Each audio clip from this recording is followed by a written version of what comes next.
আর শোন, তুই যতগুলো ছেলেকে রিজেক্ট করছিস তাদের যদি আমি এক লাইনে দাঁড়া করাতে পারতাম না, একটা বয়েজ হোস্টেল খুলতে পারতাম। আচ্ছা মানতেছি আমি তখন একটু বাছাবাছি করছি, কিন্তু তোমরা এগুলো অ্যালাউ করছো কেন?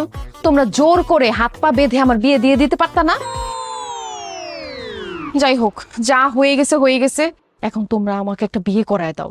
আমার বিয়ে করাটা তো খুব জরুরি। যেমন খুশি তেমন ছেলে হোক, আমার কোনো কিছুতে সমস্যা নাই। একটা হাত পা না থাকলেও কোনো প্রবলেম নাই, একটু অ্যাডজাস্ট করে নেবো। তোমরা একটু বিয়ে করায় দাও না আমার। হায় আল্লাহ, মিনু তুই তো কি বেহায়া নির্লজ্জ হয়ে গেছিস? এভাবে কেউ বিয়ের কথা বলে? তো কিভাবে বলবো? তোমরা তো আমার কোনো বিয়ে দিতে পারতেছো না। এদিকে তুই পিচ্ছি একটা মেয়ে, ওর বিয়ে ঠিক করে ফেলতেছো, আমার কোনো বিয়ে হচ্ছে না। হেই, তুই যে আমার মেয়ের কথা বলতেছিস, আমার মেয়েকে অল্প বয়সে বিয়ে দিতে চাচ্ছি তোকে দেখেই। আমি চাই না আমার মেয়ের জীবন তোর মতো হোক। আম্মু, হ্যাঁ, তুই চুপ থাক। হ্যাঁ শোন, আমি চাই না আমার মেয়ের চোখ ফুটলে তোর মতো এরকম রিজেক্ট করা শিখুক বা আমাদের মুখে মুখে তর্ক করা শিখুক। মেয়ের গতকালকে 18 বছর হয়েছে, তাই আমি এখন থেকে চিন্তা করছি, এখন থেকে পাত্র দেখা শুরু করব। আল্লাহ দোহাই লাগে রে বোন, তুই সাজগোজ বাদ দে, আমার মেয়েটাকে সাজা, পাত্র পক্ষ করে চলে আসবে। আচ্ছা আমি সাজাইতেছি, তুমি যাও তো, টেনশন করো না, রেডি হয়ে যাবে। তুই দাঁড়া, তুই তো এমনিই সুন্দর, তোর মেকআপও লাগে না। ঠিক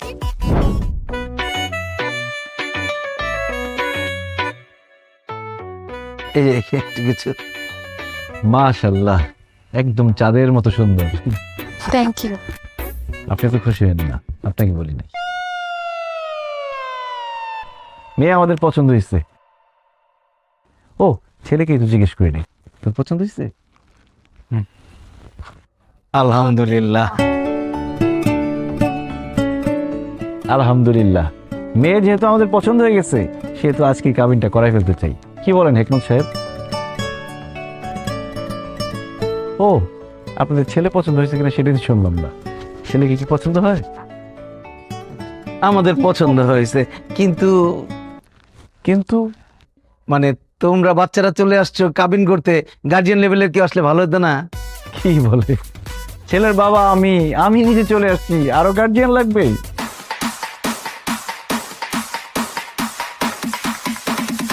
ছেলের বিয়ের জন্য বাবাই তো যথেষ্ট, তাই না হেকমত সাহেব?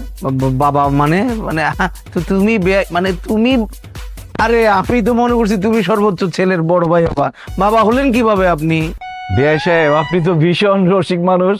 বাবা হলাম কিভাবে এটা এখন সবার সামনে বলতে হবে? ছোট ছোট ছেলেমেয়েরা আছে, এদের সামনে কিভাবে বলি? আচ্ছা দাঁড়ান, এই এনআইডি আর বার্থ সার্টিফিকেট দেখাও।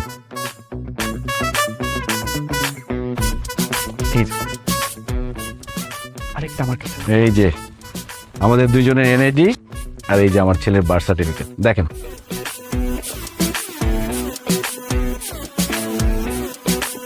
কি এবার বিশ্বাস হয়েছে যে আমরা পিতা পুত্র?